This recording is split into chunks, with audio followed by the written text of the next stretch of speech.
when I'm introducing a doctor to you, I don't say she's a curvy doctor. I don't say, oh, she's an inclusive doctor. She's a doctor, period, because she's good at her job and she gets the job done. And I wish we had the same mentality when it comes to the fashion industry. When I'm introduced to other people, I am not like everybody else would introduce, oh, she's a beauty content creator, but I'm like, oh, she is a curly hair and dark skin creator. Like they make it so like specific about it. It's almost like, oh, this is the only thing she does. But that's not the only thing I do. I know. 20 years ago, who would have thought people like me, Ritika, and so many other people would make it to the covers of magazine? But here we are, and people are breaking stereotypes, and people are talking about things that haven't been spoken about. So whether or not I experience body neutrality, I definitely think there's scope for it. You know, social media being a very competitive space, it definitely comes from a very insecure space. It's like, you're living a better life than me, I'm not happy where I am, so let me try and imitate you. Kids are smart, and I think this exposure has also helped them be more aware, because yes, there are people like the Kardashians, there are people like the Hadid sisters, but there are also people who are authentic and real and raw, and whose stories are heard. And at the end of the day, we all want to be ourselves, don't we? No matter how young you are and no matter how old you are.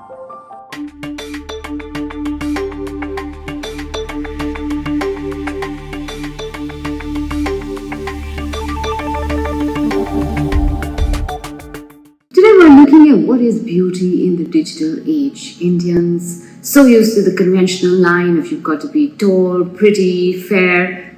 Has that changed, or has that just got exaggerated with the focus on everything online and the influencers? So stay with me. I've got two wonderful women who are going to be joining me to discuss whether beauty has changed, whether Generation Z and younger are looking at beauty differently, or whether they are under more pressure to look perfect. That is what we're looking at today. So thank you for joining me, and also a quick reminder that the episodes are always available on YouTube. Please do subscribe, click on that button, Jyotsna, Mohan, and you can watch some of the exclusive episodes just there. Ritika is a social media manager. She's also a digital content creator, and she's going to tell us whether we are still sticking to the conventional or whether she sees a sea change in how beauty is perceived in today's world. Ritika Gautami is a model. She is also an actor. She's a theater activist. She's also speak about matters. Well, it's not just what is on the outside, but really, does the inside count anymore? Absolutely. I think that goes without saying. We're all humans at the end of the day, and we tend to feel, and that's an inevitable part of life. And what goes on the inside, it matters so much that it's unsaid. It goes without saying. But that matters to you, to me, to Ritika on a personal level. But people who are on the outside, people who are, where everything is so quick, where everything is so momentary in a digital world, how would that fit in? The way I look at it is, I think we all unconsciously somehow judge people the way they look. Whether we want to believe it or not, there is some sort of level of judgment when we look at someone. It's like it could be the first impression. Just looking at them, you register in your mind, okay, this person, this is the kind of hair they have, this is the kind of skin they have, like skin color they have. But I think the inside definitely matters more, and nowadays I feel like people have understood, okay, there's no definition of beauty. I feel like social media has gotten to that level of people understanding, okay, everybody can look beautiful, and there's no definition to beauty. And even if we do judge others by the way they look, we still have some sort of respect towards each other, and I think that's where we are headed right now. And of course, beauty definitely on the inside matters more than how we look on the outside. Gautami, how do we convince the younger people, the adolescents, the teenagers, to think like you and me? When somebody is in the stage of being an adolescent, they're quite rebellious by themselves, whether we like it or not. And no matter how much you try, sit them down and say, honey, this is how it is, and this is how you should grow up.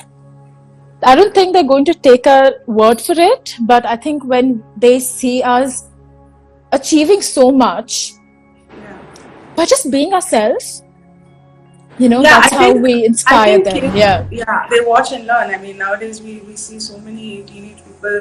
They know what I didn't know in their age. They're more accepting. They understand that everybody can be different. It's interesting that you say that they know so much, because they do know so much. But on the other hand, their exposure is also to the, like I was saying earlier, the Kardashians, or they know everything, the Hadid sisters or whatever, right?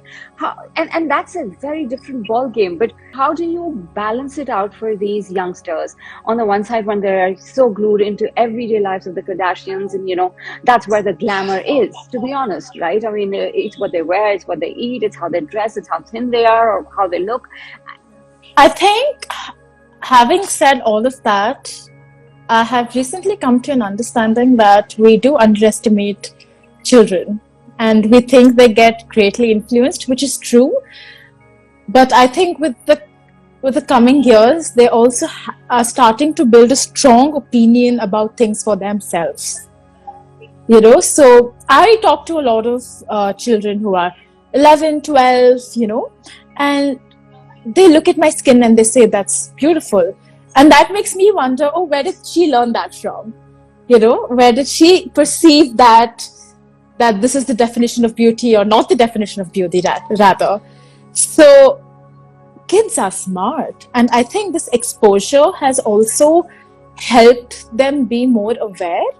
Because yes, there are people like the Kardashians, there are people like the Hadid sisters, but there are also people who are authentic and real and raw, and whose stories are heard. And so grateful to be in an era where we can be so vulnerable on social media, even though that takes such a huge amount of strength. I think a child will obviously relate more to a real, authentic story, to sort of sit with a child and say, you know what, I have felt this way about my body too. I have felt this way about my hair and my skin too. And for the longest, I did look at the Hadid sisters and think that I wasn't beautiful. So when we start sharing stories in the digital age, like you call it, I think that's when children pick up all of these opinions that they build for themselves. It takes enormous strength to be vulnerable online. Is that something that you felt as well? Yeah, I mean, I feel it every day. I feel so vulnerable putting myself out there.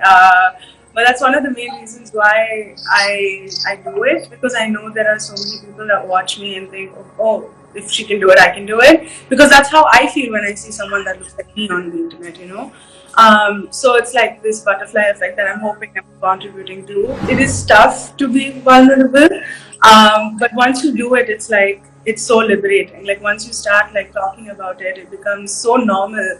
You realize that so many people are going through the same thing and you're not alone in this journey, Gautami, the whole conventional Indian, mentality of everything has to look prim and proper and beautiful and pretty and fair. And is that concept changing with the younger generations? Yes. I like to believe that I'm the younger generation because I'm not even 20. And yes, I know a lot of girls and boys and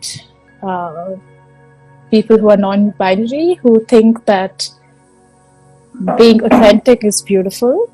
And also they are so quick at unlearning. It amazes me, because some kids do come from families that force them to look a certain way. It's very toxic, the environment that they grew up in, a few kids. But for them to come out of it, for them to unlearn it all by themselves, I think that's great. And at the end of the day, we all want to be ourselves, don't we? No matter how young you are and no matter how old you are. I see that happening quicker with the younger generation.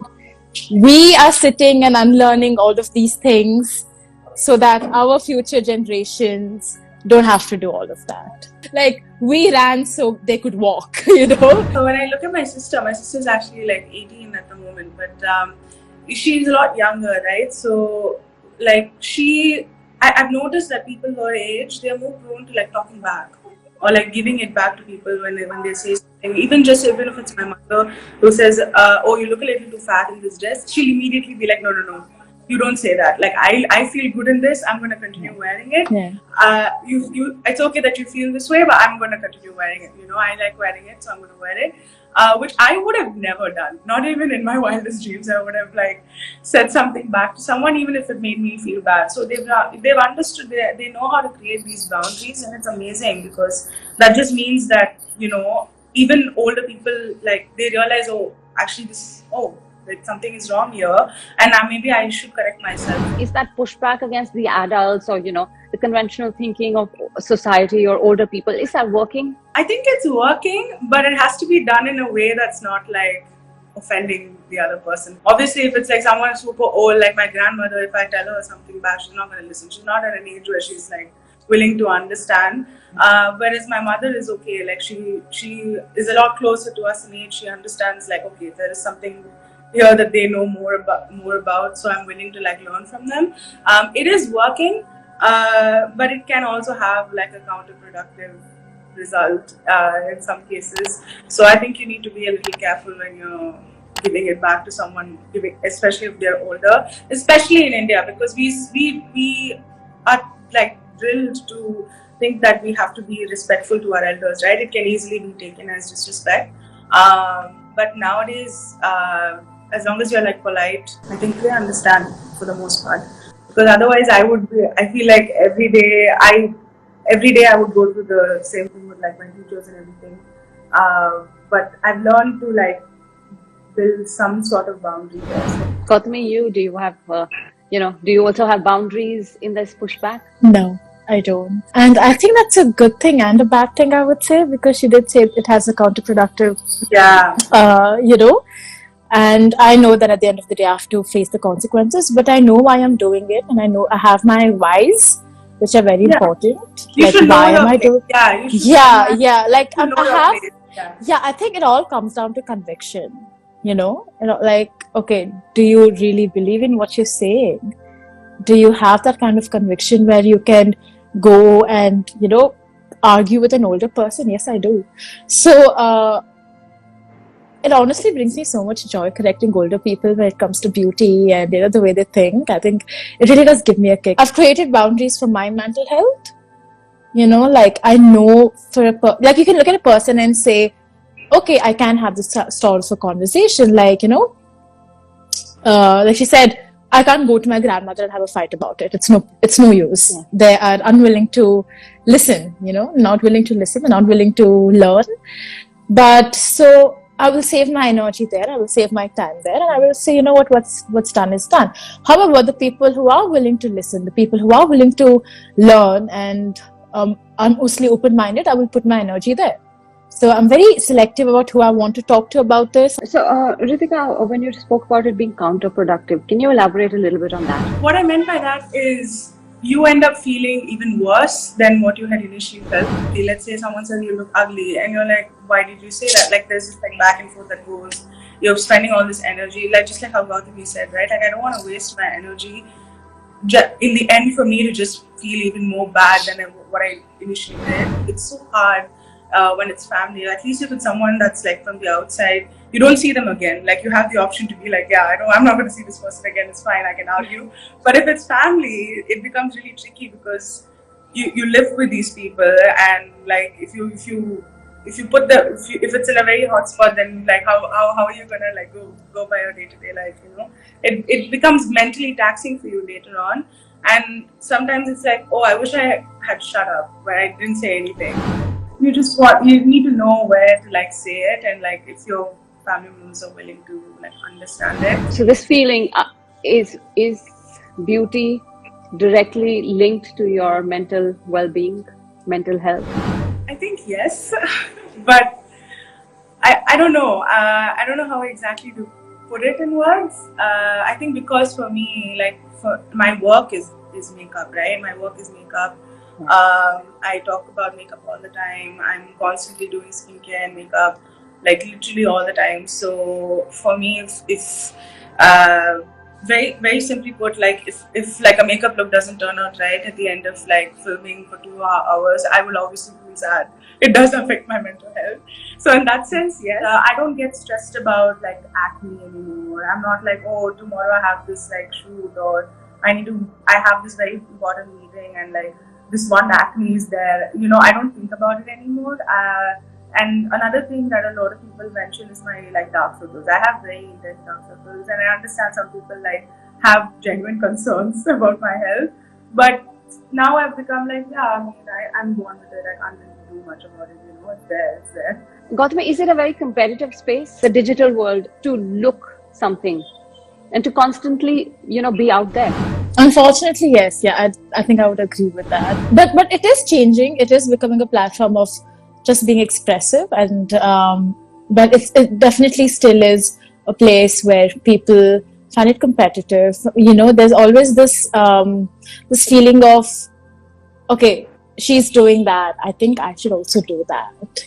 Because everybody wants to live somebody else's life, and a lot of people like don't really appreciate the life that they're already living, which is sad. Social media being a very competitive space, it definitely comes from a very insecure space. It's like, you're living a better life than me, I'm not happy where I am, so let me try and imitate you. Ritika, is that something that you see when from your clients? Are they wishing for something, wishing for the moon, literally, actually? Yeah, they're always like, how can I get more followers? Like, this brand has so much, this brand has that much.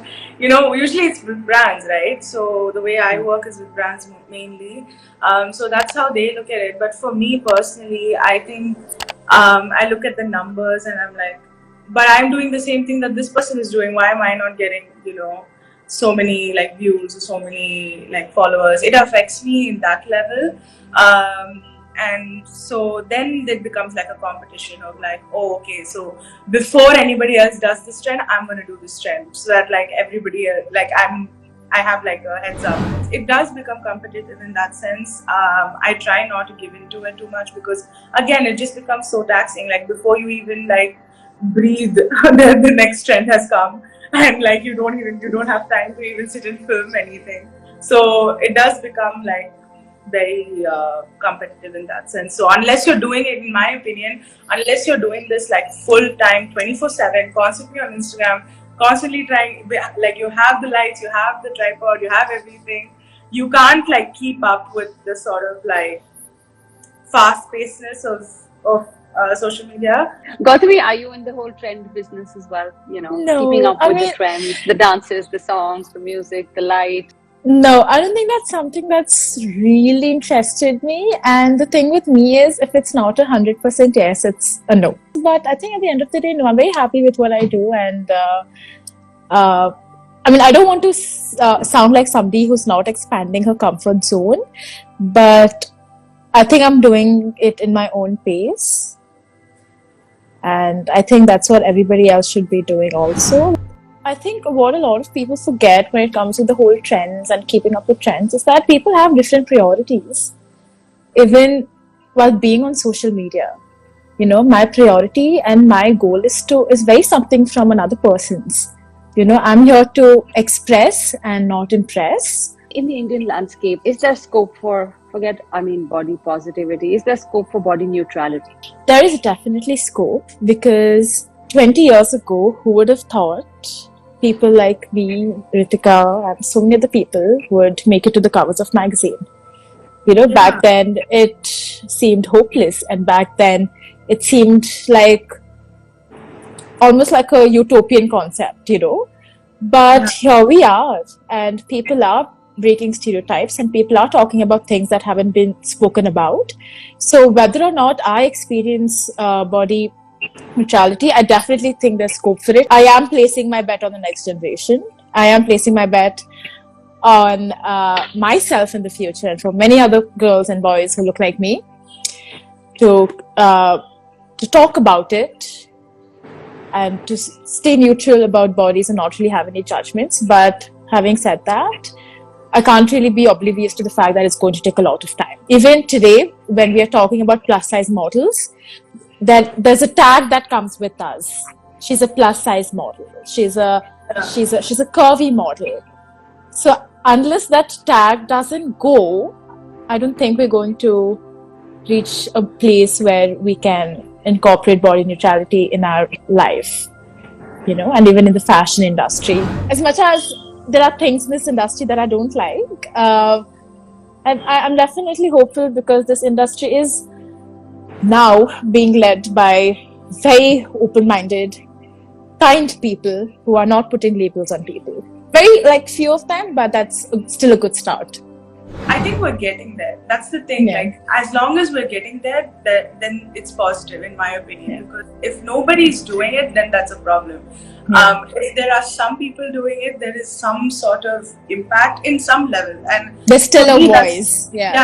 So that's my thing. Like, I'm glad that people like Earthly, people like me, are like able to do this, so that we can see more like people like me on the cover, and.